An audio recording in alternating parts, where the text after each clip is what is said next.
Looks like we're all here.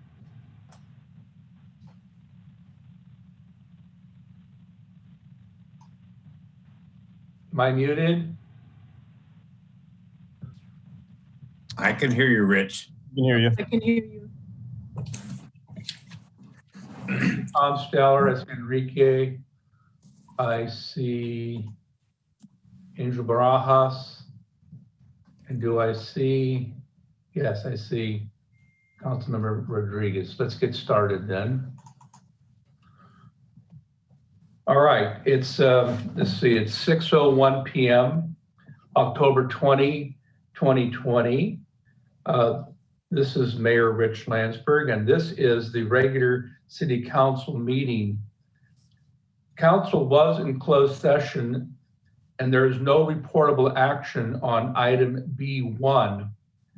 As to item B2, we are pleased to report that the city and the Woodland Professional Firefighters Association have come to an agreement which will be reported in a side letter. There is nothing to report on the second part of that with as it concerns the fire mid-management yet. All right, we can now go to the regular calendar. I would like to make clear for the record of this meeting, and it should be reflected in the minutes, that this regular City Council meeting of the Woodland City Council will be conducted pursuant to Governor Newsom's Executive Order N29-20.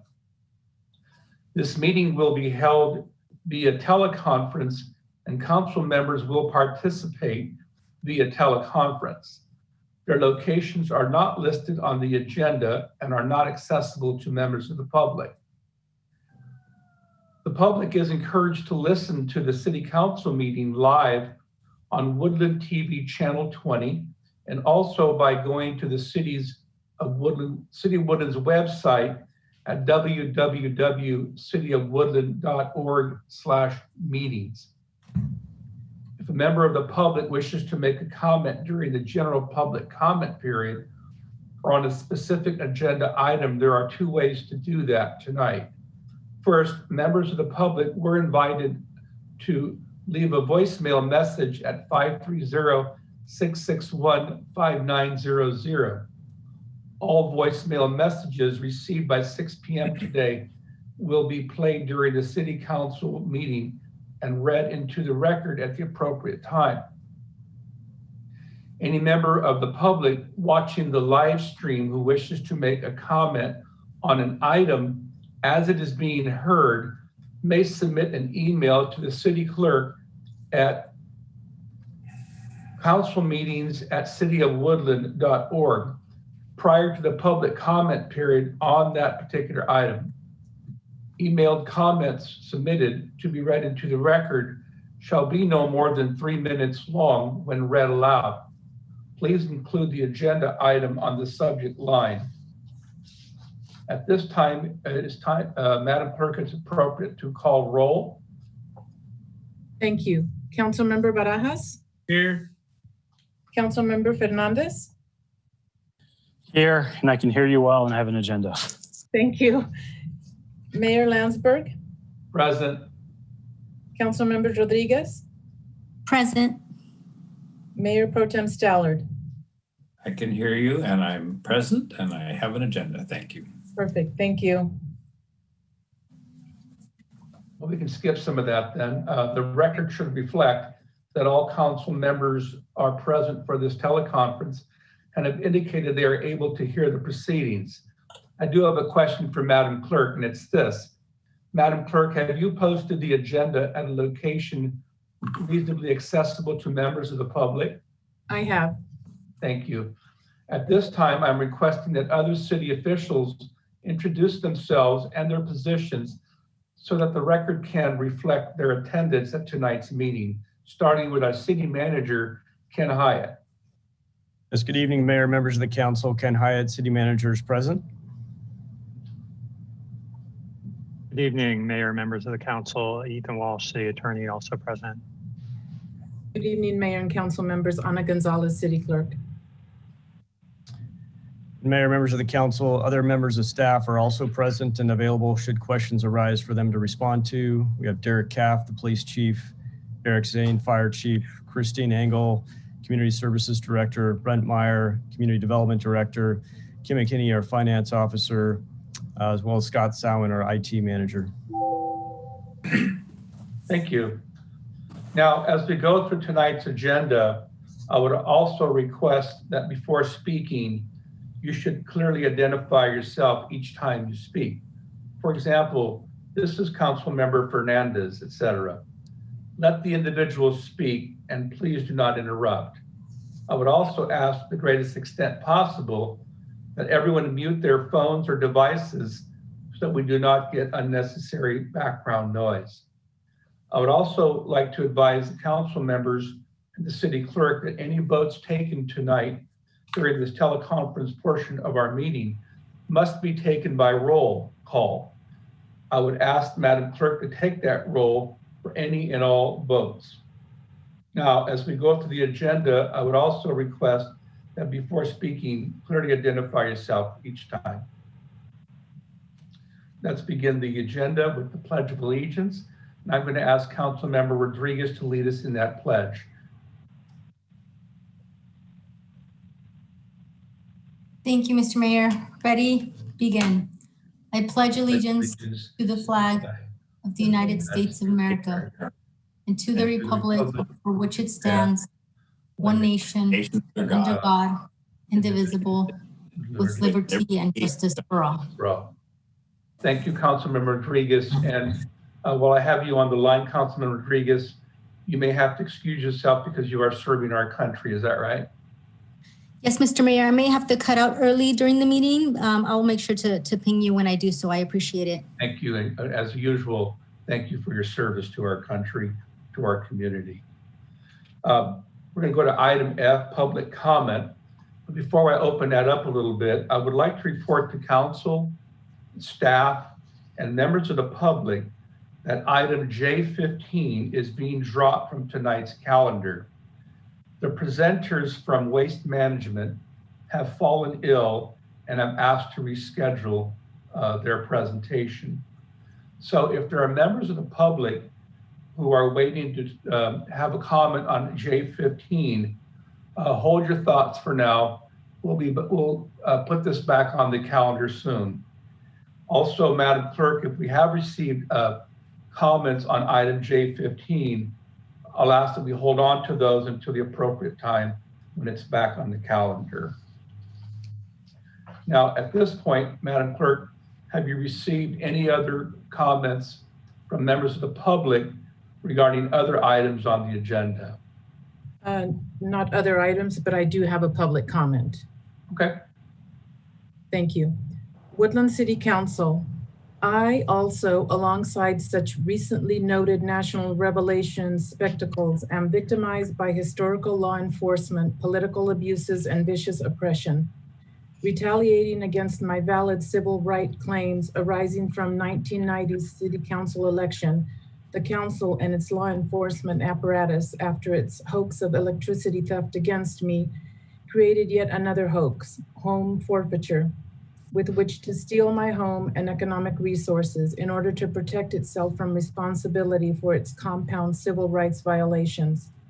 These city council hoaxes were eventually and plainly revealed and demonstrated by PG&E admission and federal court process, yet intended damage was already done. I was ground into dust to protect the council and its variously corrupt authorities from justice. Due to unlawful city council actions, I have been essentially homeless for so very many years, tenting through both winters and summers. Because I was named in statewide press May 1998 as the hero of medical cannabis reform for inventing local government implementation independent of the dome, please do not believe that I have forgotten our earlier times together. In fact, your oppression still strenuously hangs upon my shoulders, carried every single day and onward since I have been forced into a burdened crawl toward our social community justice. Community justice costs, which I am for 4 years litigating with the City Council, now exist because of its staunch refusal to implement our voters' clear will of the 2006 Urban Limit Line Act, since such housing provisions are not to the liking of the big housing developers. which for so very long have held the council close within the grasp of their vest and hip pockets. City Council will not and cannot explain its policy regarding the urban limit line, which is why we are for 4 long years in court seeking justice. So much for purported council transparency. The person, council candidate, it forced homeless is now forced to so defend our voters' will, such as Woodpile. Bobby Harris. Thank you, Madam Clerk. You're welcome. Are there any other comments to be read? No. Are there any hands raised waiting to make a public comment? I do not see any. We'll close item F. We'll go to item G, council and staff statements. We'll start with Council Member Barajas. Hello, Mayor. I defer my council report. Thank you. Council Member Fernandez. Mayor Landsberg.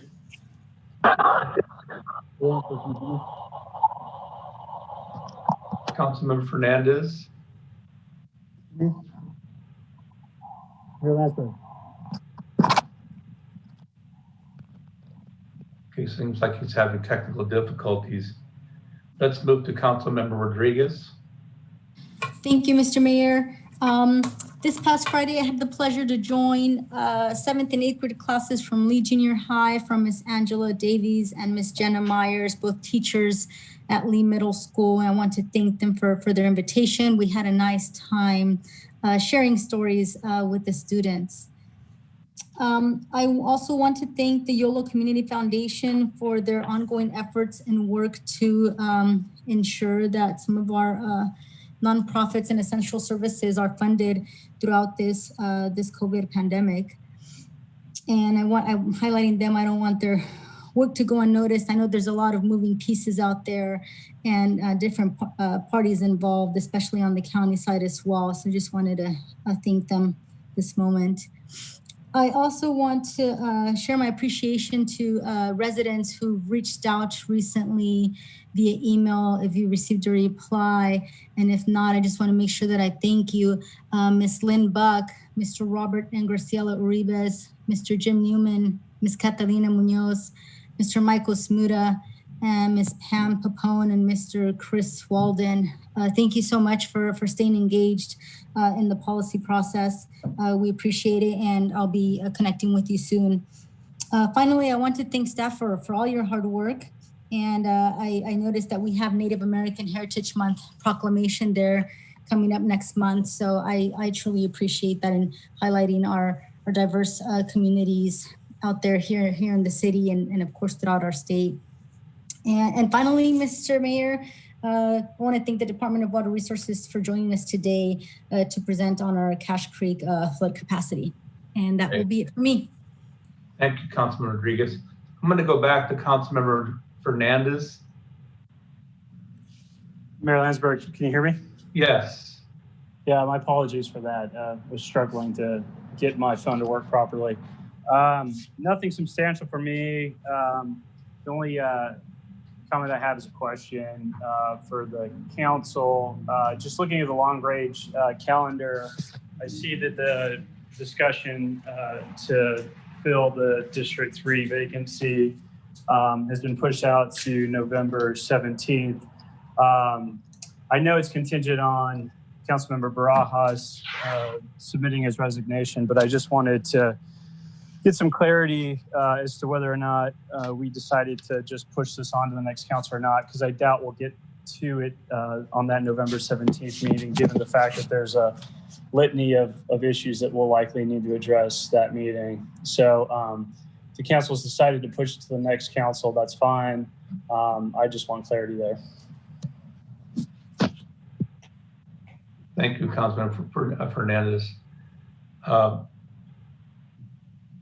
As far as your question, I don't think that's been decided yet. I think that staff is still working on some nuances on how to deal with this thing. I don't think there's been, excuse me, any decisions made whether it will be by appointment process and which council will address it, and whether or not it will be by election. None of those decisions have been made. And I know we're pushing time frames here with November 17th, but I think if you stand by, you'll find out why it won't be on November 3rd, because we're going to discuss November 3rd here in just a little bit. So to answer your question, there is no answer at this point. Mayor Pro Tem Tom Stallard. Thank you, Mayor Landsberg. I've attended 5 meetings of my council assignments since our last time as a board, as a council meeting. All of them were fairly routine meetings. The schools continue to work hard to deal with distance learning and the issues there too. Superintendent Pritchard always remains upbeat, which is a very encouraging thing. He has a lot on his plate. So I feel we have solidarity with our colleagues on the school board for the challenges they're dealing with. As for us, I'd like to compliment Councilmember Xochitl Rodriguez. She was designated as a member of the 40 under 40 group. This is sort of who are the power movers and shakers in the Sacramento region. And this was something put together by the Sacramento Business Journal. Congratulations, Xochitl, on your recognition. I also want to compliment the Woodland City Library. In a COVID world, when they can't be open, they're making what I consider significant efforts to be user-friendly to the community. You can reserve materials, they're placed in bags, and then they're available for pickup at specified times. Also, for the children in the community, the library continues to be a source of help and inspiration to our young learners, including creating craft projects in bags that can be picked up at the library. So anyway, look forward to the day when that library is back open again and available to people. I'm a reader. I really believe reading is an important thing, and I would encourage every member of the community to keep a book going at all times. It's a good way to grow. That's all I have for tonight. Thank you. Thank you, Mayor Pro Tem Stallard. My comments are also brief tonight, and I also want to thank the members of the public who have responded to requests for input on item J15, which is the waste management issue, which we'll discuss at some other date. But the responses were both thoughtful, numerous, and thought-provoking. So thank you for responding. That's how we get things done in our city. We like to be transparent. We like to be in constant communication with our constituents, and that's how it should be done. So thank you again for that. The last thing I want to say is voting is in full swing. I hope you have voted. If you haven't, take advantage of the opportunities and options that we have in our county, in our city to vote, both by mailed-in ballot, drop-off ballot, and soon to be open will be the voting centers. They'll be throughout our city. Well, I think it's a Pioneer High School, the Woodland High School as well, and as well as the center on Court Street. So take advantage of those opportunities and please do your part to vote. That's all I have for tonight. Mr. City Manager. Yes, just a few quick updates. First, relative to COVID and how the numbers countywide are trending, we are holding steady in the tier 2 range. While last week we had hoped to be trending more towards the tier 3 metrics, our numbers have steadily increased a little bit, but still within the tier 2 range. So all that means is that our promise towards transition to tier 3 is pushed out at least for another 3 weeks at this point. But again, always continuing to encourage our community to be diligent in adhering to guidance because it's important for us to minimize the case rates and positivity rates as we look forward to moving forward. Also want to mention that the county will be sponsoring a drive-through flu vaccine. This will be a free vaccine offered to the public, hosted out at Pioneer High School this Saturday from 10 a.m. till 2 p.m. So do want to get the word out that free drive-through flu vaccine clinic is available I want to thank the county for sponsoring that here in Woodland. It's been very popular in West Sacramento and good service to the community. Now, a quick look at the long-range calendar. On our agenda this evening, at the end, we will be having a full discussion with the council about options for the November 3rd council meeting, which is your next council meeting. We have intentionally retained a light agenda should the council choose to continue to hold that meeting that evening. The council also has the option to cancel that meeting or reschedule it. So look forward to hearing the council's preference at the close of the meeting, and we'll proceed accordingly to prepare for that. The next meeting would be, the regular meeting would be November 17th, and the current long-range calendar shows there are 3 significant items that I want to call attention to. First is we are working through the final agreements with the Friends of the Mission for the East Beamer Way campus.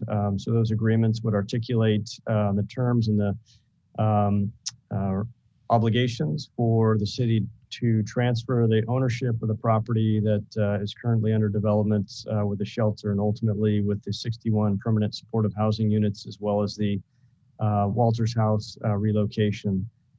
So those agreements will be before you on the 17th, important date as we anticipate having the shelter completed before the end of November and prior to the next council meeting.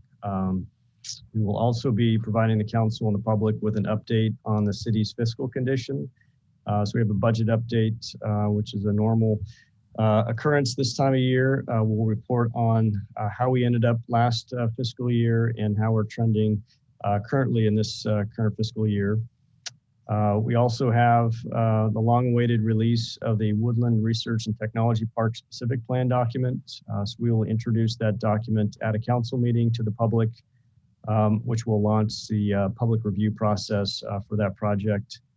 And then lastly, has been discussed, the Council District 3 vacancy discussion. The council initiated a few meetings ago, and we are evaluating all the options that would be in play depending on the timing of Councilmember Barajas's formal resignation for District 3. So we will be prepared should the council desire on the 17th to outline a framework of those options.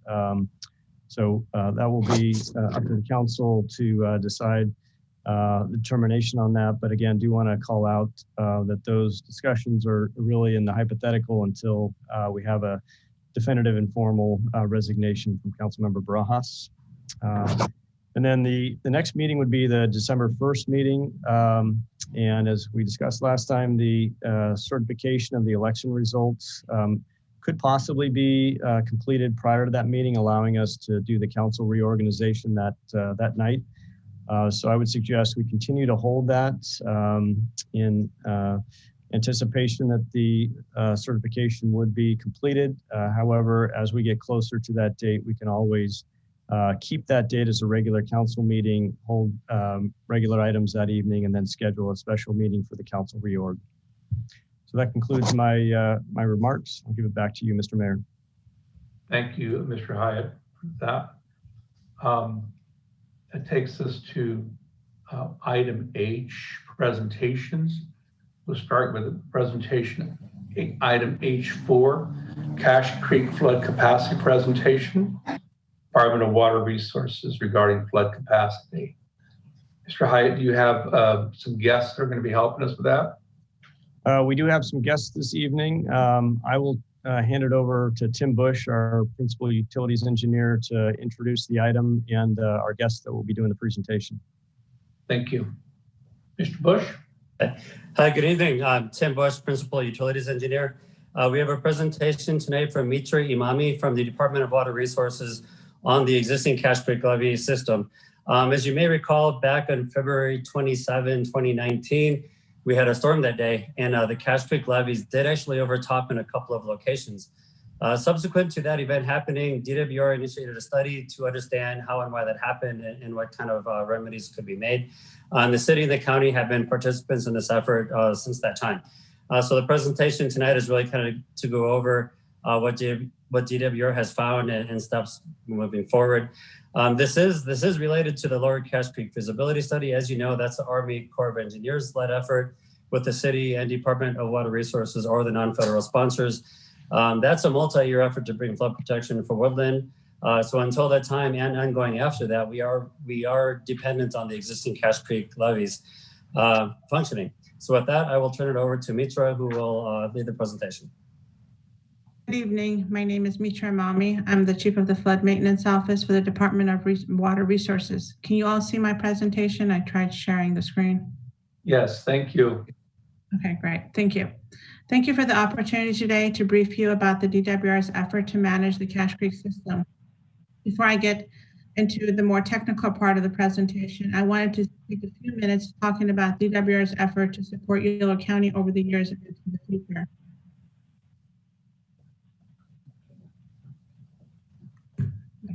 DWR's Division of Flood Management mission is to prevent loss of life and reduce property damage caused by floods and assess and recovery efforts following any natural disaster.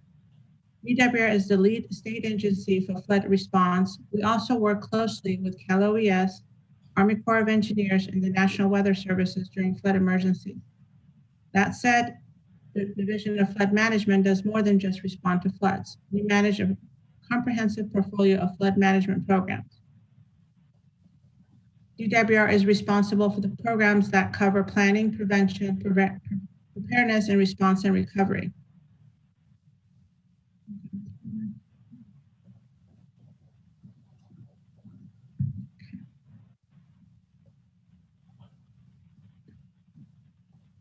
Over the past 15 years, we have been fortunate to have access to sufficient amount of bond funding to improve flood management across the state. This table summarizes the approximate amount of funding assistance DWR has been able to provide across our major flood management programs to support the Yolo County's flood management needs. In total, we have spent or committed over $400 million to support the flood management needs in the region. Under the flood management planning, DWR has awarded $3.6 million to the lower Sacramento River Delta North region and $2.5 million to the mid and upper Sacramento regions. Under the flood risk management, a $1.5 million grant was awarded to complete a feasibility study for the community of Clarksburg, Knights Landing, and Yolo. The Rural Communities Program has recently awarded $15.9 million for the Knights Landing Flood Management Project. DWR, under the Flood Risk Reduction Project, has invested $183 million on the West Sacramento project, and we have invested about $1 million for the lower Cache Creek feasibility study and $5 million for the Woodland feasibility study. We are also investing over $250 million for both the lower Elkhorn Basin levee setback and Sacramento Weir and bypass widening project, which will collectively lower the Sacramento River stages by 2 feet during water events. So under the flood system operation and maintenance, we have spent $9.4 million in the Yolo County Undeferred Maintenance Project, which is a 100% state-funded program to evaluate and repair levee penetrations. We've spent or committed about $5.8 million on the flood system repair projects, which is a state cost share program that supports LMAs in the reducing flood risk by repairing state-planted flood control facilities in rural areas. Finally, through our flood maintenance program, FMAP, we've invested over $5.6 million in partnership with 60 Yolo County LMAs to work towards sustainable operation and maintenance. Under our flood emergency response program, DWR shares a strong partnership with Yolo County to improve flood emergency preparedness and response in the county.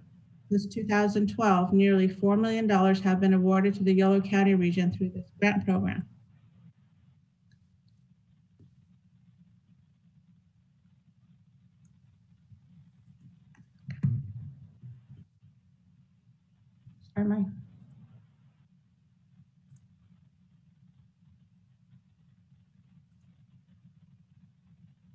I apologize, I'm having some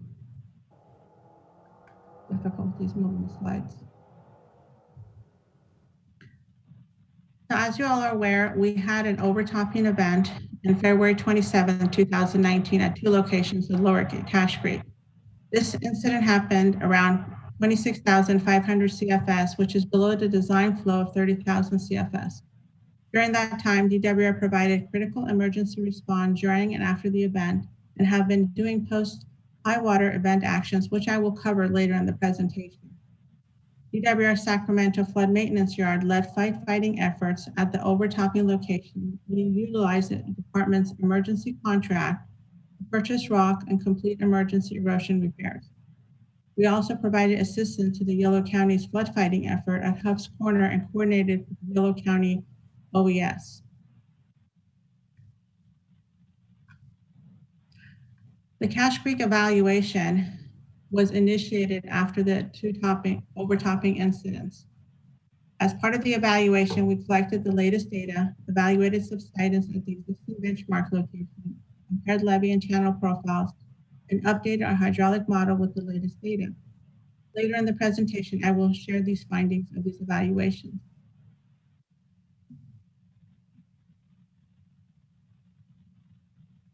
Hopefully everyone can see this map clearly. This map shows our study area with the flood protection features such as Huff Corners Levee, the Cache Creek, the Yolo Bypass. DWR maintains all the features except Huff Corners Levee. This levee is maintained by the Yolo County Public Works. The map also shows the 2019 overtopping location. It can be identified by the two red squares in the map. As I mentioned earlier, after the overtopping events, the Cache Creek channel evaluation was initiated to analyze the conditions that caused the overtopping and to identify potential channel management options such as vegetation clearing, sediment removal, and levee crown raise to restore the freeboard. I would like to mention that we have been coordinating with the Yolo County, City of Woodland, the Yolo County Flood Control and Water Conservation District, and have given regular updates on our channel evaluation efforts. We greatly appreciate their involvement and input.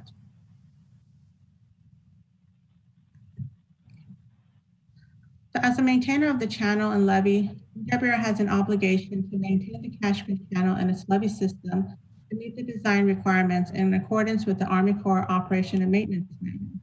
The map here shows the channel design flow for Cache Creek and the minimum freeboard requirements for the system. The design flow is 30,000 CFS, and the minimum freeboard varies from 2 to 4 feet. The Cache Creek levee has a freeboard at design flow.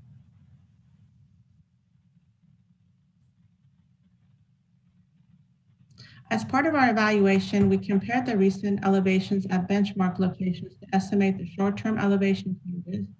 And to compare the long-term elevation change in the levee crown and channel invert, we used the current and as-built designs for this purpose. Over the past 6 years, benchmarks in our study reach have settled as much as 1.25 feet, and the settlements are not uniform. There's a greater settlement towards upstream and less near downstream. This flattening of the channel slows the flow and potentially increases the sediment deposition. These findings are consistent with the recent study conducted by the Yolo County Flood Control and Water Conservation District. Our comparison also found that over the past 60 years, in some locations, the levee crown has settled as much as 7 feet, and the channel invert as much as 19 feet.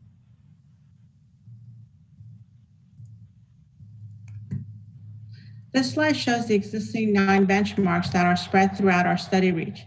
We compared the 2 recent survey data sets that were collected in 2019 and 2013 for our evaluations.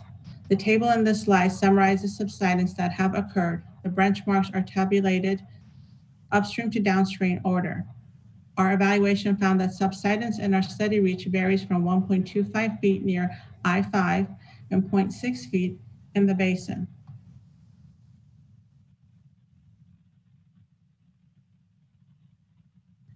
This slide is the levee crown comparison for the North Levee. Our comparison shows that there's a maximum levee settlement as much as 7 feet using the 2019 survey data, comparing to the 1960 Army Corps as-built drawings. Similarly, this is the levee crown comparison for the South Levee, also shows a maximum levee settlement as much as 7 feet. This slide compares the channel invert using the 2019 survey data and the design inverts from the 1957 profile. Based on this data comparison, the inverts dropped as much as 19 feet. As part of our channel hydraulic evaluation, we collected the latest data and updated our hydraulic HICRAS model that was developed back in 2011.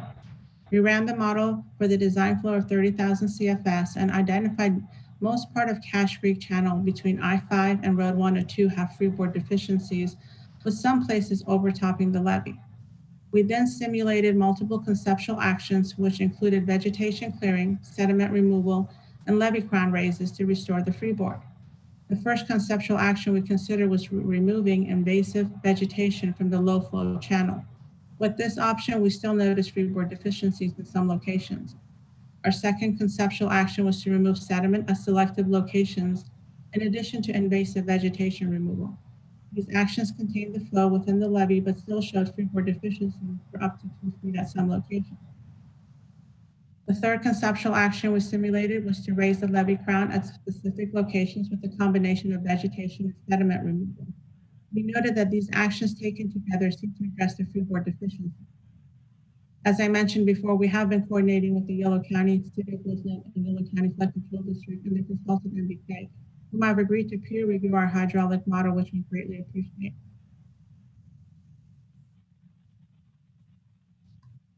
So since the high water event, we have been conducting additional maintenance apart from our regular annual channel and levee maintenance to reduce future flood impacts. This map summarizes what we have completed to date and what we plan on conducting for the following year.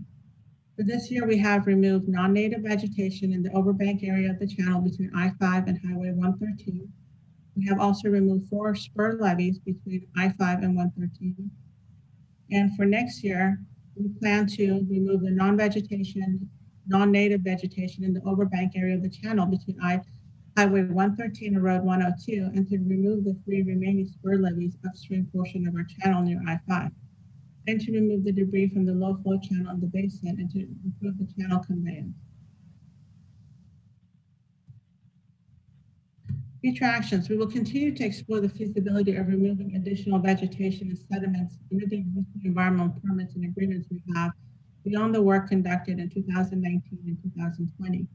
After we identify the actions covered under our existing environmental permits, we will explore the feasibility of a more aggressive vegetation management, sediment removal, and levee crown raising to restore the freeboard. This would be a multi-year channel rehab project. The execution of a rehab project will depend on several factors, such as environmental permits, regulation, real estate issues, and most importantly, funding. What's important to note is that DWR maintains and operates the Cache Creek Channel, levees, and settling basin in accordance with the Army Corps Operation and Maintenance Manual, and we will continue to identify and implement corrective actions to restore the channel to design conditions. And we will continue to work and engage with the Yolo County, City of Woodland, and Yolo County Flood Control District in the process.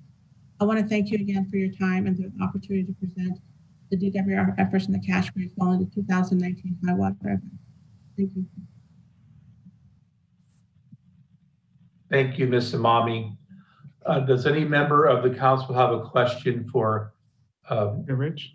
Yes. Yes, thank you, Mayor Landsberg. Council Member Barajas, thank you, Mitra, for the presentation. I really appreciate it from the DWR. Coming to our city council and presenting. You know, myself and Council Member Tom Stollard, during the summer, we went out to the Cache Creek areas of concern. And what we saw is vegetation and sediment need to be removed. And there's just trees growing when they shouldn't be growing. There's a lot of vegetation. There's a lot of brushels. There's just a lot of cleanup that needs to be done in these areas of concern. And we know that these areas of concern have been moved up to the chain of command from the County Board of Supervisors all the way up to the DWR. And I guess my question is, who do we contact as city representatives and county representatives? Who do we contact at DWR when we need some help cleaning these areas up? Well, that person would be me. And as far as cleaning the channels, we just work under our existing environmental permits that we have. For those bigger trees that you mentioned, they will require more mitigation and working with the California Department of Fish and Wildlife. But as far as who you need to contact to coordinate, that would be me. And we can come out there and take a look what can be done. Absolutely. And we all have a vital interest. The residents from the city of Woodland to the farmers who own that property and those properties being impacted. So we're definitely going to be reaching out to you, working with you in collaboration, but also making sure that there's some type of collaboration, but accountability as well. Because we've been hearing it for years. I've been a council member for 6 years and I've heard it from many of our constituents. And I live on the north side of town. So when there's a flood, we get impacted. So we want to make sure that we mitigate as much as we can and the best we can and be effective and efficient in doing so. But thank you for the presentation. I'll be working with you moving forward. You're welcome. Thank you, Member Council Rob. Anybody else have a comment or question for Ms. Imami? Yes, Rich. Mr. Stallard? As you know, Imami, Ms. Imama, we've been working on this for 30 years. And I'm really grateful for all that you were able to do. It does not always seem to be enough. And we seem to be more vulnerable rather than less vulnerable. I'm particularly concerned about the subsidence information you presented tonight. Do you have plans to increase the height of the levees where subsidence has been occurring? Well, that was the next step that we mentioned. Let me go back to my previous slide.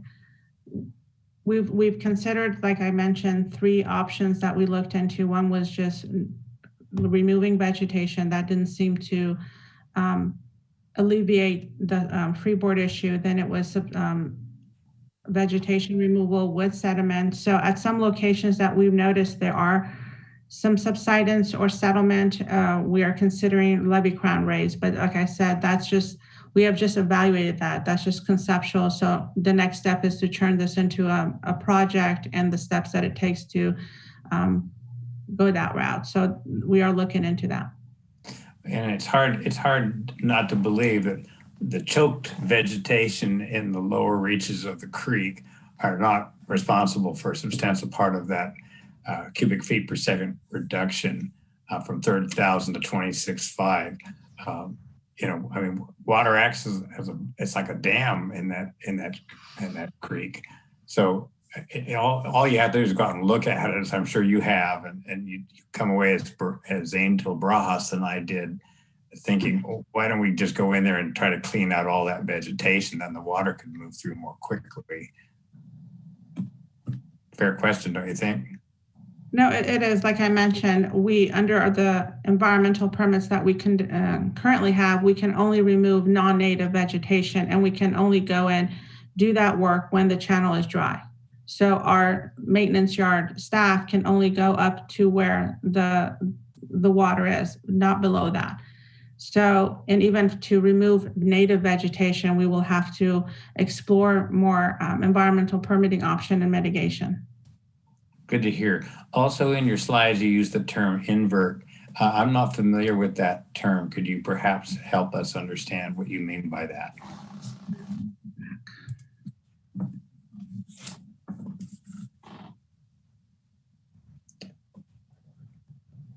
Did you hear my question, Ms. Imami? You're talking about the channel invert. That's the lowest point of the channel. Basically, that's what I was referring to. The bottom of the channel, the lowest part of the channel. Thank you. I'm not clear on that. Can you go back to that slide that Mr. Stellard is asking about and go over that again for those of us that are not water experts, please? Are you mentioning this slide in particular? The one where you had the invert data on.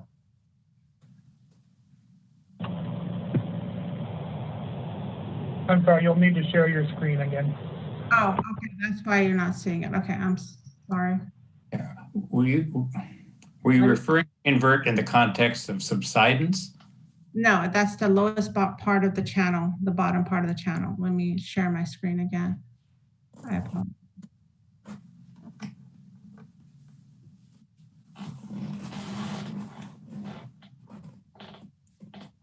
Are you seeing this or no? No. Yeah. You hear the dogs. I know they probably saw someone outside. I apologize. I'm having some technical difficulties here. I can't even. Well, okay. Just go over that again. So I share the same concern as Mr. Stallard regarding the difference between subsidence and the invert. What's the difference between the two, and what does one have to do with the other? So the invert of the channel is the lowest point of the channel, as the bottom of the channel. As designed. As designed, Got yes. So we did our comparison from the 2019 survey data that we collected and compared it to the 1957 profile. And based on those comparison, we noticed there was a drop of 19 feet. Well, is that significant in your eyes? That is significant. Okay. And I have a follow-up question. You mentioned when your first slides showed the 2019 incident with 2 overtoppings. And did you say that DWR came up with a causation of that overtopping? No, this is what this evaluation hopes to do, to come up with the cause and to mitigate for that action. So 2 years later, we don't have an answer to that question. We're in the process of working through those, yes. Okay. Thank you.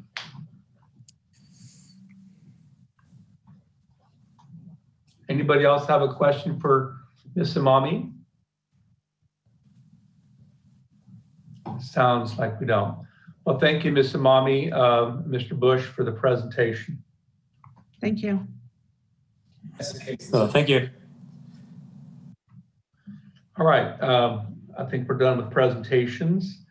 We're going to go to the consent calendar. Mayor Landsberg, Yes?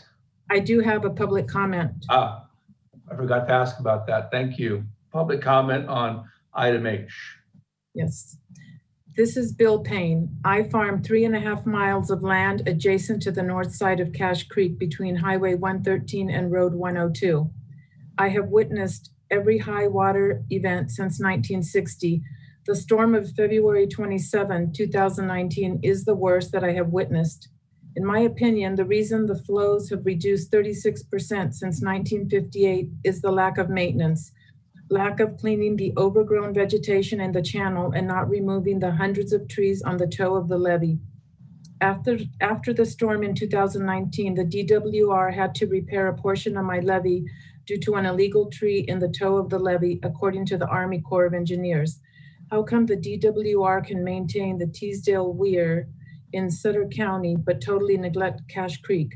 Both sides of Cache Creek come close to breaching in 2019. In my opinion, if nothing is done immediately, I believe Cache Creek will break. Thank you. Thank you. Are there any other comments or hands raised on item H? No. Thank you, Madam Clerk. That takes us to the consent calendar, item I, items I5 through I13. Is there a member of the council who wishes to have comment or pull an item from consent? This is Councilmember Fernandez. Fernandez, please. Yeah, I just want to recuse myself from the Beagley Ranch item. I believe it's item 7. All right. So you won't be voting on that, correct? Correct. So Mr. Walsh, should we take a separate vote on that, on the rest of the items, or how do we do that? No, Councilmember Fernandez can just indicate that he is not voting on that item. He'll be considered recused for that item, but you can still handle it as a single vote. Thank you very much. Any other member have a comment or question? I have a question. I believe Mr. Swain's on the line regarding number 7, the Beagley Ranch. So last time we met, we had some concerns, and I did see the staff report on it. But Mr. Swain, can you just kind of highlight what you've done here on these corrections that we asked for?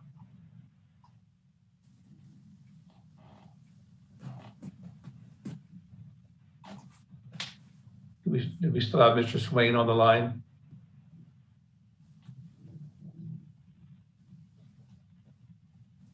Yeah. Mr. Mayor? Hello? Hello? Can you hear me? Yes. Hi, good evening. So just as a quick update, since the last council meeting, we worked with staff and presented a couple alternatives that require further refinement as it relates to on-site parking for Lot G and some additional traffic calming measures in and around Lot G. So with talking with staff, I think it's their preference to nail down those options concurrent with the final engineering. So I don't know if Cindy Norris is on the call or anyone from engineering who's seen some of those drafts would like to add to the commentary. Ms. Norris, I think, is on the line also. Yes, thank you, Mayor.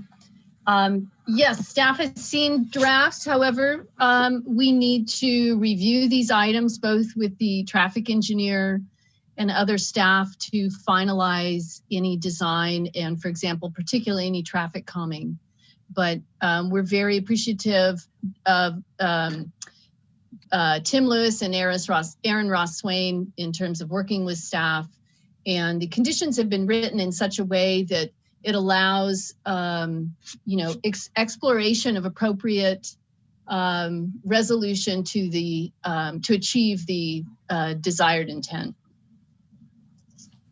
Thank you. So is it your recommendation that we move forward with the second reading? Are you asking me? Yes. Yes, it is my recommendation. Thank you. All right, any other questions or comments regarding items I-5 through I-13 with the understanding that Councilmember Fernandez will be abstaining or not voting on item number 7? Stallard moves the consent agenda. For a motion?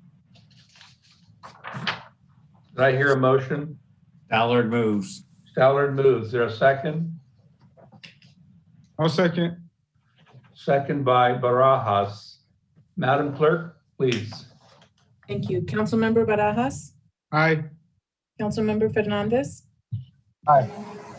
Mayor Landsberg? Aye. Councilmember Rodriguez? Aye. Mayor Pro Tem Stallard? Aye. Thank you. The consent calendar, items 5, 6, and 8 through 13 carry on a 5-0 roll call vote, and with Councilmember Fernandez recusing from item 7.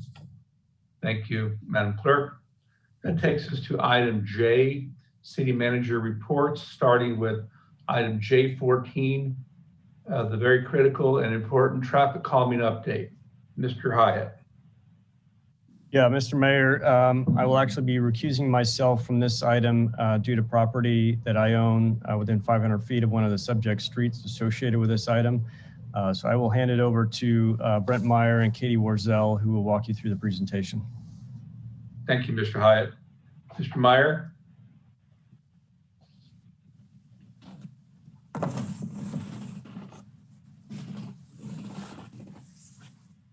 Do we have Mr. Meyer on the line? He's not unmuted.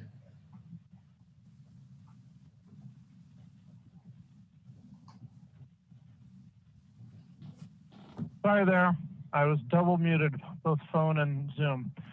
Good evening, Mayor and Council. We're here tonight to make a presentation on traffic calming. Katie Warzel has put together this presentation and is ready to walk through it after discussion with the two neighborhoods, or at least some background. We've received information from both the West Street neighborhood and the Pendergast and Bartlett neighborhood. Right. So we'll go ahead, Katie. Thank you. Good evening, Mayor and Council members. My name is Katie Warzel. I'm the city's principal civil engineer. Can you all see my screen? Yes. So tonight before you, there is an action to receive an update on the traffic calming program and to provide direction to staff, should you wish, to provide direction to staff to proceed with projects evaluating 2 traffic calming projects. Since we last spoke, there were 2 petitions received, one on West Street between El Dorado and the South City limits, and a new petition on Pendergast Street, which now includes Bartlett Avenue from West Street, well, Pendergast from West to College and Bartlett from McKinley to Elm. The West Street area was previously studied for traffic calming, and active calming was deemed unwarranted, but passive measures were warranted and were installed in the form of signs and legends near the city limits with the 2019 pilot project. Unfortunately, there was not substantial improvement, and the residents have now put together a new petition requesting active traffic calming to be placed to reduce speeds on the corridor.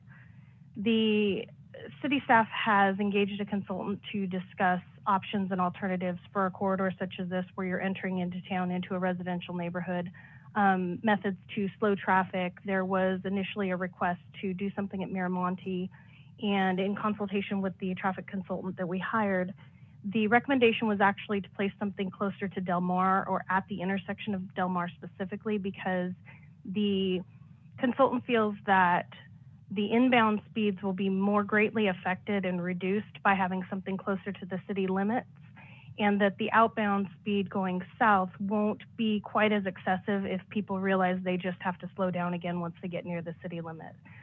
So the recommendation is to consider something along the lines of a median in conjunction with bulb outs, so that the crossing distance is shortened for anybody who wants to cross in that area, but in addition, it narrows down the travel way and slows people down. Or alternately, something like a traffic circle at the intersection of Del Mar to basically impede the travel way, force you to go around it, slow people down. The estimated cost for these types of improvements is approximately $70,000 when all is said and done, assuming something along the medians and bulb outs or traffic circle are implemented. And it's important for me to note to you that the estimate of cost actually only assumes hardscape. Given the amount of infrastructure under the road in that area, landscaping is not going to be feasible on any traffic calming that we do. Switching over to the Pendergast and Bartlett Avenue, this corridor was also studied for traffic calming, and active calming was also deemed unwarranted. Passive measures were warranted, but the residents weren't in favor of passive measures. They have come back with a new petition that includes Bartlett and a request for active traffic calming. What you see on the screen here is there's green lines at the location where we've identified feasible locations for speed humps where they're not on top of water or sewer lines, so that there's less impact to our city facilities and the ability to maintain those. In addition to that, there are blue lines, and the blue lines are staff's evaluation of the best way to address the affected area. Staff believes that if we were to simply put speed humps on Bartlett between McKinley and Elm, as was requested, that there may still be a negative impact to Bartlett and Southwood, because it's still got less of an impact and less impediment for somebody trying to cross town from West to College. Bartlett and Southwood, it's important to note, were both studied and neither meet warrants the same as Pendergast. So they all meet warrants for passive traffic calming, but none for active calming. The estimate for the improvements shown on your screen, blue and green combined, is about $55,000. It's also important to note that there is a planned and funded utility project planned for the summer of 2022, which will replace the water and sewer lines on Pendergast. According to our senior utilities engineer, the project is very likely to destroy pretty much the entire roadway and any traffic calming devices that are installed on it. While the project would, of course, replace the traffic calming it impacts when it repaves the road, we just want to make sure council is aware of the added expenditure associated with constructing a project of this type before that utility project. So, next steps for West Street and Pendergast, the next steps are almost identical. You'll note that there is one extra step in the West Street project because we need to finalize and determine the most appropriate traffic calming measure through some outreach with the neighborhood and discussion amongst staff and consultants to determine how we can best control the speeds that are of concern. After that, the notices will get mailed to residents with a request for approval or opposition. We need to receive approximately 75% per the traffic calming plan that you all approved in July, I believe. There is a 75% approval requirement, as well as no more than 25% opposition. And if we receive that, or if we hit those targets, then we will prepare plans and specifications for bidding. And at that point, we'll return to council for authorization to bid the project. We intend to proceed through all these steps as quickly and efficiently as possible to install these measures as soon as possible, but it is very likely that the soonest they'll be installed is next spring. On the note about returning to council for authorization to bid, this is a quick recap of the project costs that I was just identifying, the 70 and the 55,000. Adds up to about 25,000 more than we currently have in CIP 1906, which is $100,000. So with that authority to bid, we will have a more formalized engineer's estimate at that point with our plans and specifications that we can make a judgment as to whether or not additional budget is necessary. Through the process, we'll do everything we can to minimize costs, of course.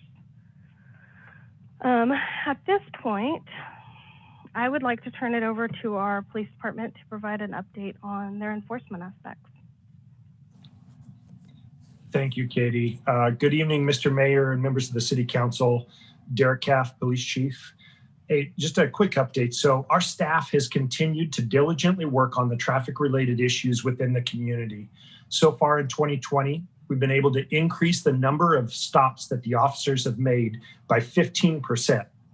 This is important because in addition to changing the driving behaviors, we're also able to contact people that were involved in other criminal activity, including burglaries, possession of stolen property, illegally possessed weapons. And so the officers are making those contacts. But importantly for traffic, overall collisions are down 15% in Woodland so far in 2020. It's likely due to the increase in enforcement stops, the extra patrols of our traffic complaint locations by our volunteers, and certainly the effects of the engineering staff. So as you know, we added a third motor officer earlier this year to help us out. But since the schools are not currently meeting in person, we took one of the SROs, or school resource officers, that had prior been a motor officer. We got him retrained again and then got him out there to assist with traffic enforcement, because we know that the community wants more traffic enforcement and it's a priority for the council for increased traffic safety. I do want to mention that I really appreciate the California Office of Traffic Safety for the $61,000 grant that they awarded Woodland. That's going to assist the city by paying for overtime, training, and even equipment that we need for traffic safety. We already have 13 operations planned. It's everything from pedestrian safety to distracted driving and DUI enforcement. That's going to be occurring over the next year. So these operations are all covered by the grant. It's no cost to the city, and they all importantly include a public education and outreach portion in addition to just enforcement. At Woodland PD, look, we are committed to improving traffic safety in town, and I encourage everybody to continue reporting traffic complaints by calling our non-emergency dispatch line. It's 530-666-2411.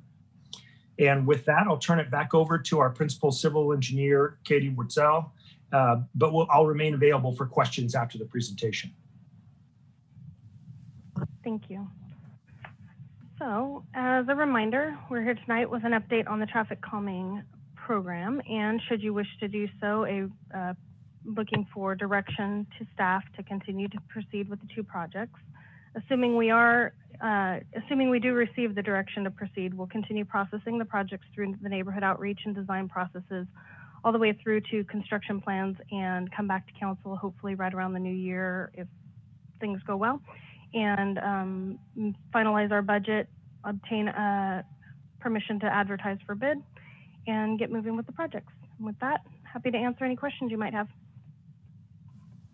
Thank you, Katie. Thank you, Chief Caff. Does any member of the council have a question for either Ms. Wurtzell or the chief? Okay. Mr. Stallard has a hand raised. Katie, you talked about utility work coming up on Pendergast. Is this like essentially a trench down the street? We're not tearing up the street from curb to curb, are we? I might hope that Tim is still on the line. My understanding is that the project will be replacing the water and sewer lines and the laterals to the homes as well, which is not technically tearing up the entire street the way we would with a reconstruction project, but is a very, very substantial impact to a street like Pendergast. Thank you. I'm still on the line. Yeah, so the planned project we have for next year is actually, or 2022 construction, is to replace the sewer and the water, both the mains and all the laterals on Pendergast from College Street to McKinley. We've had several water main breaks in that neighborhood recently. And we've also had the sewer system is in badly needed repair. So the project we're working on this year and next year will get us to that point. In the course of doing that work, we will end up damaging somewhere around 45% of the pavement on that road. So that was kind of the comment I had when I saw this traffic calming item come up, is that we will probably end up taking out anything that would be installed. Mr. Bush, I have a follow-up question on that. You indicate that this maintenance on Pendergast is pretty critical, and you have it scheduled for 2022. Is there any way to move it up before these? Yeah, no, there's not a way to move it up. We have to, what we're actually doing in Pendergast is we are lowering the existing sewer by about 5 feet at College, and we're tying into the existing over on McKinley, basically to correct severe deficiencies in slope of the sewer pipe. And in order to do that work, we need to bring the sewer pipe to the intersection of Pendergast and College.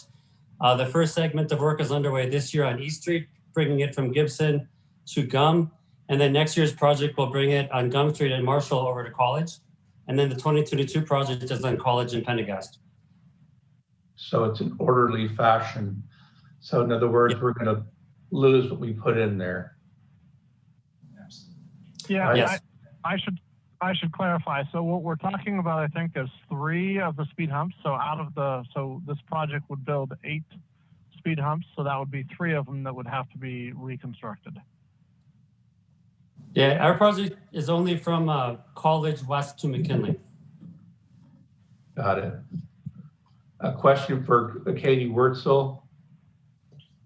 Of the 2 areas you've identified, West Street and Pendergast Bartlett, which has more priority?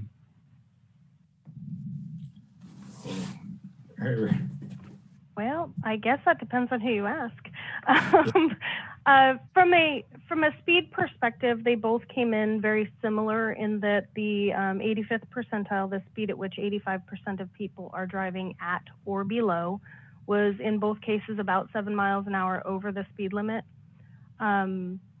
Neither location has a significant traffic collision history. So it's very hard for me to say. I think that when we score the 2 projects out for using the criteria that we have, actually, I think I have that right here. I can tell you that West Street scores higher, pretty significantly higher than Pendergast does, slightly higher than Bartlett does. And some of that is just based on, if you remember back to when we were modifying these criteria and we're talking about the kind of the qualitative aspects of traffic calming and how it feels and how close homes are and how many homes are fronting the street, things like that. Some of that is what lends into West Street having a higher score. But from a straight crash history, critical speed, relative to its posted speed, they're very similar. Thank you. Somebody have a question? Not a question, but a comment when you're ready for comments. Mr. Stallard, comment? Yes, both of these areas are in my district. Of course, the West Street we share first district and the second district.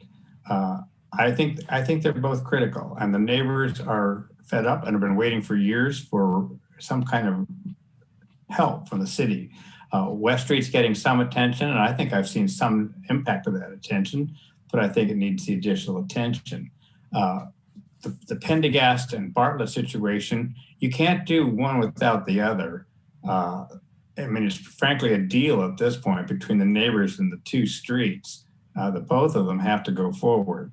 I don't want to see any further delay in this. I would like us to direct staff to immediately complete all the work and build the 3 humps that can be built at this time and defer the other 3 perhaps until part of the corrective work after the utility work. But the neighbors have waited a long time. They've been working on this for 3 years. I feel our credibility as a city and a city council demand that we respond to their reasonable requests for help in this. Thank you. Thank you, Ms. Stout. Any other comments or questions? Hand raised by Councilmember Barajas. Yeah, I concur with Councilmember Stoller's comments. I just want to ask one question.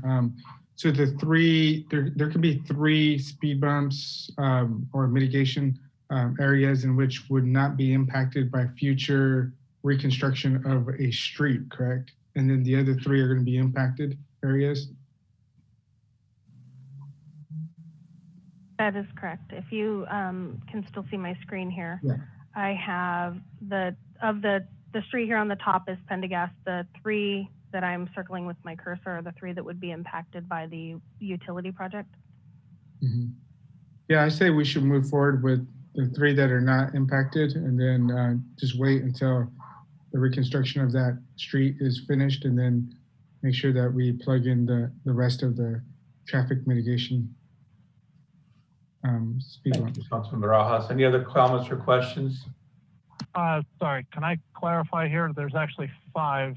So counting the blue ones and the green ones, there's 5 that would not be impacted. All right, well, let's move forward with the 5. Here. I have a question for perhaps Mr. Meyer or Katie.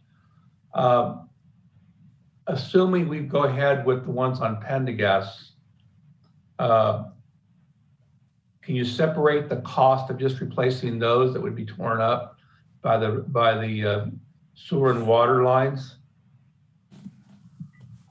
The average cost of a speed hump minus any plans or specifications that have to go out to bid is in the $5,000 to $7,000 range. So those would be, say, $30,000 approximately. Probably fair. Yeah. Well, yeah. Maybe less. I just think that both these projects need to go forward. And I agree with Mr. Stowler that these folks have been waiting a while. And there was a overturned car not too long ago on Pendergast. We have to stop that from happening or do what we can to slow those people down. $30,000 for safety is not a lot of money. I'm good with putting them in now, and we'll deal with them later as they get as the road gets reconstructed and torn up, etc. But I'm okay with spending the money on doing it now for both projects. Is that a motion, Mr. Mayor? I don't think it's an action item. Is that right? Just need direction. Is that correct, Mr. Meyer? I'm sorry, I was actually just looking up something else. One thing that might help in terms of adding some perspective, I mean, the water and sewer project is going to be, I don't have the exact cost with me. Tim, you might want to clarify, but just to give some perspective, the current one we have on East Street in Gibson is $4 million. So, I mean, the work, the sewer and water work is going to be a significant cost. So if that helps to have any kind of perspective of that $20,000 or $30,000 in reference to it's actually a pretty small dollar amount compared to the work that's going to happen on the water and sewer project. So I don't know if that helps with any decision making. Yeah, I don't think it's a lot of money for safety. We spend a lot of money on safety already with both our departments that work on nothing but safety. So I think the measures for that number of residents, the area that's affected by the traffic calming solutions, I think we go ahead and just do the project, and then we'll deal with the tariffs later. Mayor Landsberg. Yes. Councilman Fernandez here. Yeah, I'm in full support of what's before us tonight. I just want to reiterate to residents that traffic calming has been a huge priority of this council, because we have heard time and time again from residents for the need to improve the quality of life in residential areas. And so traditionally, this is not something that would be, of this great importance or attention, I think, at the council level. But we've heard the residents, and we've responded, and this has been a long time coming. This is one particular project, and we're likely to see more and more come before the council. So we knew that going down this path that we would continue to hear more and more from residents who have issues on their streets. But the council has made it clear that they're willing to consider this issue and to hear residents out for any kind of nuisances they might have on their local neighborhood, or on their local corridor or street. So that's my comment. I think this has been a prime example of democracy in action. So I commend the council, and I hope residents will begin to see things in their neighborhoods change with regards to traffic. Thank you.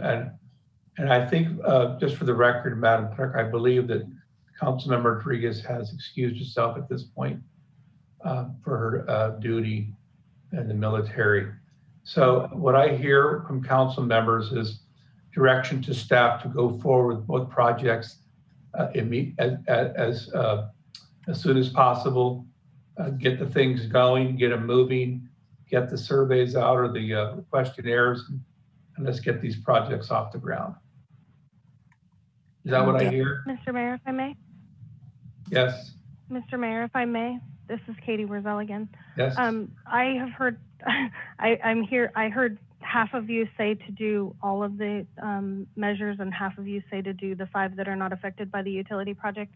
Just want to make sure I am following your wishes. Can you clarify what your preference would be? Well, I think 2 of us are clear on that. I'll check back with Councilmember Barajas and Councilman Stouter. Are you okay with going forward full bore on both projects? Absolutely. It would be cause despair if we don't move forward on something. That's why I was willing to consider delay. But really, 5,000 to 7,000 for 3 speed bumps. I mean, replacing them in a total street repair in a $4 million project should not be any kind of stopper. I'm for the whole thing, and I would like to see it happen soon. Thank you. Thank you, Mr. Barajas, to confirm. Yeah, I'll be okay with it. That's fine. That's for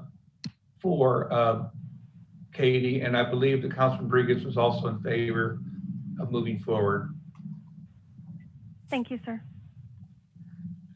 I have a question for the chief before we let him go. Yes, Chief, Mr. Mayor. Still there? Yes, Mr. Mayor. One of the things I asked staff to do was to provide information on hit and runs. Did you look at hit and runs in this affected area, both of the Pendergast, Martin, that area, as well as West Street quarter from, say, Gibson south? No, I apologize. We looked at hit and runs citywide, which are down citywide. I believe it's about 12% over this same time period last year, January to now. But I will look into that tomorrow, and I can reply, offline and get you that information. Okay, well, and just for the other members, hit and runs to me are indicative of the number of drunk drivers that are out there at night. Is that correct, Mr. Chief Caff? Yeah, it certainly is. We can't always prove that, but a number of the hit and run arrests that we do make, they do end up being alcohol or intoxicant related. So I definitely would agree with that. All right. So I look forward to the OTS grant working on more DUI enforcement, which should help impact and lower hit and runs. Would you expect that to happen? Yeah, absolutely. So we already have 9 operations planned for this next year. And for a number of these operations, we're actually going to bring in the motor officers from West Sacramento and the other surrounding agencies to help us right here in town. We kind of share resources, and all that overtime is, again, paid for by the grant, but it allows us to really saturate areas of the city where we've been experiencing those problems. So I'll make sure that we're paying special attention to these areas as well. Great, I think that'll help. Okay, thank you. So I think that's enough on this item. Does anybody else have a comment, or we'll move along? Mayor Landsberg? Yes. I do have an email. Okay, let's hear it. Thank you. The Honorable Mayor and City Council, the residents of Pendergast and Bartlett ask for your support in implementing specific traffic calming measures in our neighborhood. The neighborhood has come together with a specific proposal that we ask you direct staff to implement. Specifically, the residents of Pendergast and Bartlett broadly support speed bumps distributed as follows: 1 per block on Pendergast between Weston College and 1 per block on Bartlett between McKinley and Elm. We also ask that you direct staff to reevaluate staff's proposed threshold that 75% of residents on Pendergast and Bartlett must respond in favor of the project. We believe that this is an unreasonably high response rate. If staff insists on a threshold, we would prefer something more reasonable be adopted. For example, a threshold could alternatively require that at least 75% of the responses received must specify support for the project. Or a threshold could require that 25% of residents must respond in opposition for the project to not go forward. Respectfully, Tom Flynn. Thank you, Madam Clerk. You're welcome. So I think that's it on. Is somebody making a comment? Yes, it's Stallard. Mr. Stallard. I just want to say, I'm very grateful to the citizen activists who've stepped forward and done a lot of work on this over the years. Helen Boozlaw has worked tirelessly on the West Street situation. Tom Flynn has taken the lead on the Pendergast situation, working with other neighbors, including the Bartlett neighbors. I'm grateful to both these citizens and all those who worked with them to bring this to this point. It's our duty now to get the job done. Thank you. Thank you. All right, let's move on. We're going to go to J15, which is the waste management update. Again, it has been postponed. We don't have a date, the new date yet. We'll let people know when that's going to be. And I do have a question for the city manager on that topic. I believe if we can get him back in. Yeah, I think he's logging in.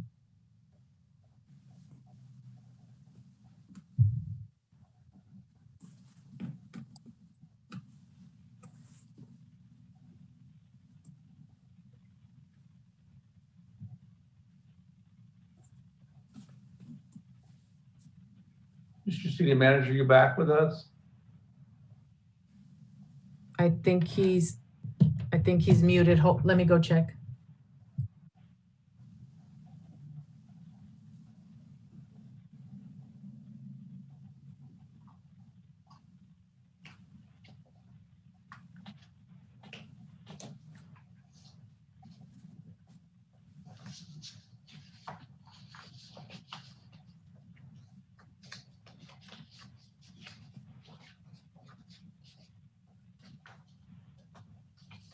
All right. Yeah. Sorry. Jay had to move me back into the meeting. All right. We're on item J15, which is not going to be heard tonight. We understand that. But I have a question for you, Ms. City Manager, and perhaps our counsel, Mr. Walsh. This was going to be a presentation and more informational. I'd like to see this become an action item. Can we get it to be an action item next time it's on the agenda? Yes, absolutely. We can certainly do that and set it up to be an action of the council, depending on how discussions with waste management go. So absolutely, tonight's item was intended to be informational, given the way that the current approach by waste management was being presented. So happy to do that when it comes back. Thank you very much. That's great. Any questions on J15? Mayor Rich? Yes, sir. Who's that, Mr. Stallard. Stallard. Yeah, I'm sorry you're having trouble hearing me today. There are deadlines that the waste management proposal relates to. Are those deadlines now being deferred, or are we going to be even tighter in terms of when we meet with them and when they would like to impose this program? Mr. Stallard, so there was a meeting today with representatives of waste management, myself, and staff, and Mr. Hyatt. From the sounds of it, it seems to be open-ended. Would you agree, Mr. Hyatt? It does. I think what I heard from representatives from Waste Management was they would commit to suspending implementation of the residential smart truck program until they had a chance to meet with staff and the mayor again, and certainly before coming back to council with a presentation and an action item. Right. Does that answer your question, Mr. Stallard? It does. Thank you. Anything else on J15 from anybody? Great, let's move on. Let's go to item J16, the November 3rd meeting. We need to decide today whether to hold this meeting or not, or to postpone it, or to cancel it altogether. And I'm going to chime in for myself, as well as Councilmember Rodriguez, who had to be excused. As for me and Councilman Rodriguez, we are okay with having back-to-back meetings on November 10 and November 17, which means canceling November 3rd altogether and just having back-to-back meetings on November 10 and 17. I'll invite comment from members.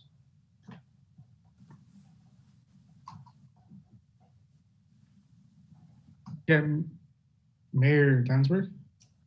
Councilmember Rajas? Yes. Do we need to have a meeting November 10th and the 17th, or just November 17th? I mean, how much action items do we need to take in the month of November that's pressing to have two meetings? If we can do one, great. If we need to do two, then I'm all for it as well. My understanding is that there is sufficient material and agenda items to have two separate meetings. Mr. Hyatt, can you chime in on that? Yeah, I mean, I think if you look at the long range for the 17th at this point, there are, at least 3, if not 4 substantial items. So I think if we were to have a meeting on the 10th, it affords us the ability to maybe take 1 or 2 of those items and present it on the 10th and reduce the pressure on that 17th meeting. Yeah. Does that answer your question, Councilmember Rajas? Yeah. Thank you. Councilmember Fernandez, do you have a comment on either postponing, moving, or canceling altogether? Yeah, I'm fine with whatever. But if the council decides to have a meeting on the 10th, I'm not sure if I'll be able to be present for that. So I've got some plans to celebrate an anniversary. So yeah, I mean, I'm okay missing it if there's desire to have a meeting on the 10th. All right. So, Mr. City Manager, I think the consensus is. Mr. Mayor. Yes, sir. Mr. Scholar. Yeah, I don't understand why we're not having a meeting on November 3rd.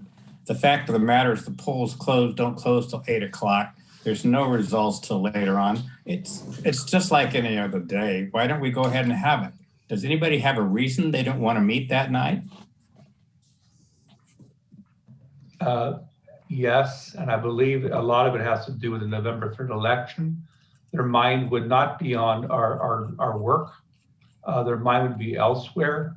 And people have plans for November 3rd that are going to conflict with the meeting. I would much rather have the public join us than their eye is going to be on the November 3rd elections, notwithstanding the fact that our polls don't close to 8 o'clock. As you know, national coverage begins, 5 p.m. our time, or even sooner than that, as polls close on the East Coast. The national media jumps on those right away, and I just don't want to. I want to make sure we have a meeting that's going to be attended with people who have their mind on the meeting. Okay, I respectfully disagree. In my 16, 17 years of public service, I've met on election days every 2 years, all of them. There's never been a canceled meeting. I don't understand why when you watch television, you get the same thing repeated ad infinitum. Our meetings are probably not going to last more than 90 minutes, 6 to 7:30.